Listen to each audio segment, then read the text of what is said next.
Hey folks, with 1.1 around the corner, I thought I'd take a moment to look back and talk about the builds that absolutely dominated the meta in 1.0. These were the builds that rose above the rest by far and crushed all content in the game, destroyed bosses, usually very tanky, and pretty much all around just overpowered builds. So let's jump right into it. I will start with one of my personal favorites, and that is the Ghostflame Warlock. This was popularized by Scourge, who took this build and pushed it to 4,000. The main appeal of this build is that it is basically immortal when played correctly. You get near dodge cap, a crazy amount of armor, a crazy amount of DR. When Scourge did some of the EHP calculations to determine how tanky this build actually is on paper, if I'm remembering correctly, the EHP was something like close to 1 million or maybe even higher than that. Basically, if you want to be a tank and not die, this was the build to play. The idea behind the build was pretty much that you're just constantly channeling Ghostflame, and there's a bunch of powerful stuff that you get from channeling, such as armor. You also get the dodge, so these boots here. You get a bunch of dodge while channeling, and then also flat dodge. And then the skill itself, if you look at Ghostflame, you can see there's even more dodge per int, and you're stacking ints, you're getting a crazy amount of dodge here, and then more dodge multiplier. Basically, when you're running Ghostflame, you pretty much can't die. Yeah, you can see here also there's a crazy amount of ward per second while channeling Ghostflame. Everything about this build just comes together pretty much perfectly. Yeah, and you can see you get the armor while channeling, blessing, which is also crazy. Everything just works.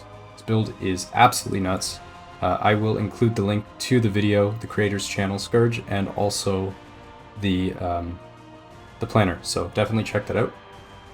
Moving over to the next one, the complete opposite end of the spectrum. From the Giga Tank Ghostflame, we have the Giga Damage Dealer, the classic, everybody's favorite, the Detonating Arrow Marksman. So, a little bit of context on this. This is a crazy build that does a stupid amount of damage. This is a 3000 corruption shade. Yeah, you can see it just deletes it, like nothing. And for those of you who don't know, the scaling on shade in corruption is pretty absurd. It's not like other bosses or other monsters. It actually scales much harder, so to be able to do this at 3000 corruption is insane. Yeah, I haven't seen many builds actually be able to do that. And the basis of the build, so we'll go into some gameplay here from Viet. I believe I'm pronouncing that correctly. Yeah, you can see you're just kind of running through pretty quickly, and you're just dropping your bombs and you're blowing stuff up, pretty big damage, pretty fast gameplay, and surprisingly tanky for a marksman. To my knowledge, you can also play this as a low life build and potentially get a bit tankier. But ultimately, this build focuses around doing crazy amounts of damage and deleting everything as quickly as possible. So, jumping over the build, the planner, the idea with this whole setup is you have the detonating arrow and you're using the lightning tendrils to scale your damage. So you get your tendrils, and then you get some res penetration. There has been a lot of talk that these things are bugged. Some of these nodes are not actually working as intended, which makes a lot of sense considering the damage you can pump out. So this, chances are, will not survive 1.1 and anywhere near the stage it is right now, but it has been a fun ride for those who got to play it, and I know this is definitely a people favorite, and there are currently people, to my knowledge, pushing over 6,000 corruption with this build. So, definitely a very strong one.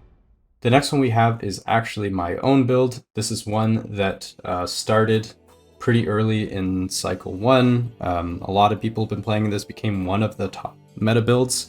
There's a bunch of different variations. One of them is Frostbite. There's also the Fire Frostclaw using the Wrong Warp. There's been, I don't know, probably 5 or 6 different ways people have found to play this build specifically. Here I am pushing 4,000 corruption with the build, and everything just dies. I'm close to immortal. It's very hard for me to die as well.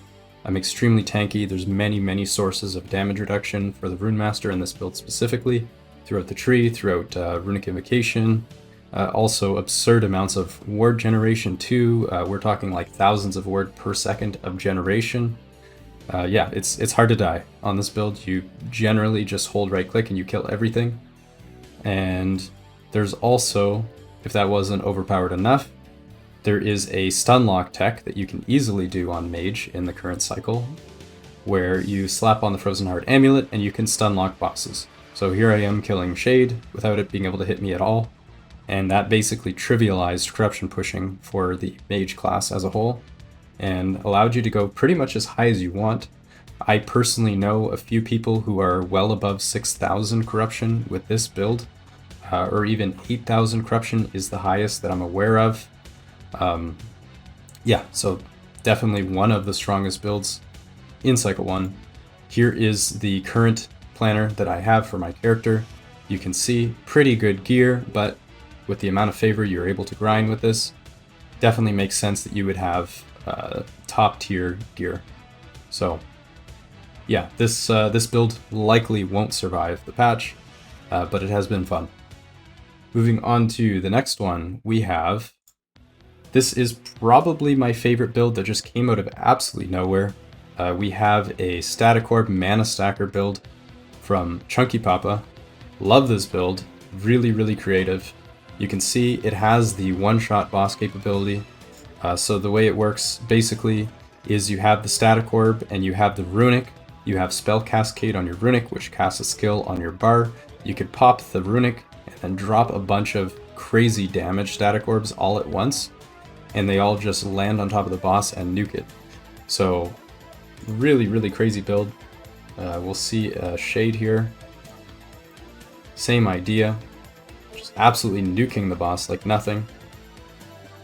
And then the thing that's really great about this build is not only is it a boss killer, it also has amazing Echo Clear. One of the best that I've seen for a build that is a boss one-shotter.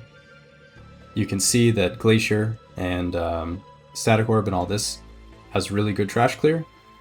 And the amazing thing too about stacking mana with Glacier is that there's a node in Glacier where when you crit, you recover some amount of your mana, maximum mana, and it can crit multiple times. This is really, really good for covering mana. This gives you a mana generator on a skill that's normally not, and it still does quite a bit of damage. So this is really, really strong combo. Then you also use the Mana Tunnel tech with the teleport, so that gives you free Static Orbs. This is a, probably I'm guessing, like 600-700 mana cost Static Orb, with the damage is actually scaling with the mana cost, so that's why you're one-shotting stuff. You scale the mana, and then you dump all your mana. You can see orb hit per mana cost, maximum mana to mana cost, damage per max mana. This is where your damage comes from. Really cool stuff. This whole setup is really clever, and it came like halfway through the league, to my knowledge, out of nowhere. Love it. Really creative stuff. This is what I love to see. So moving on to the next one, this is another really big one. We have the Healing Hands setup from Cole. So this build, I don't want to say came out of nowhere. Healing Hands has been sort of meta since the beginning, but this one specifically, not only did he manage to achieve Arena Ladder rank 1 for the Void Knight, he also achieved rank 1 again with Paladin, and then again with Forge Guard. So he holds 3 separate Arena rank 1s with Sentinel, using pretty much the same setup here. Actually crazy how strong this is. You can see the ward is actually bugging out when you go above 65,000. You have an overflow on the UI, so it bugs out. He easily reaches above 65,000 ward like absolutely nothing, and the damage is also crazy high. This is probably one of the strongest builds in the game, like overall strongest when you combine tankiness and also damage. Very difficult to compete with anything like this. For context, the Frostclaw Runemaster, the top ranked one in ladder, got to around 2,000 waves. This build easily pushed past 2,000 waves like basically nothing. So it's hard to dispute that this is probably the #1 strongest build in Cycle 1.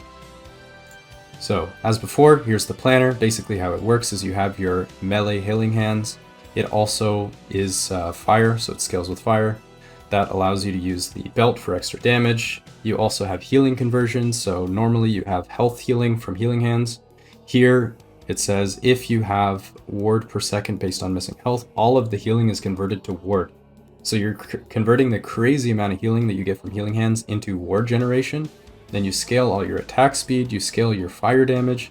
You also take the Eye of Reen, which further scales your damage. You get like absurd amounts of damage from this crazy crit multiplier. You get flat damage here. There's so much stuff going on, like damage scaling absolutely everywhere. And all of it also gives you the ward. Then you even have shackles too.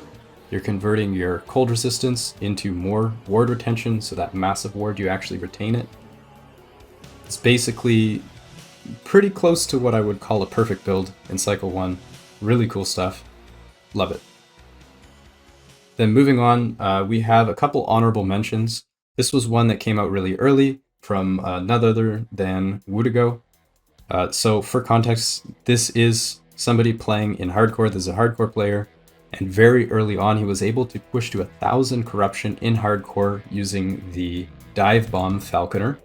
So this build is basically, that kind of explains for itself. If you can push to 1000 corruption in hardcore, it's a really good build. And dive bomb continued to be somewhat meta throughout the entire cycle, and you can pretty much one-shot stuff with it. The damage scaling is crazy.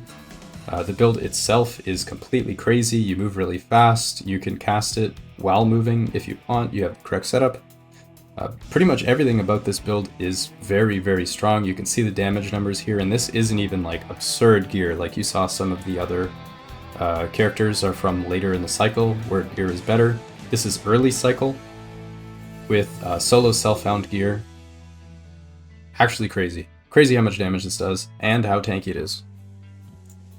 So as before, we have the planner here, will be in the description. And the final honorable mention is we have the Wraithlord Necro.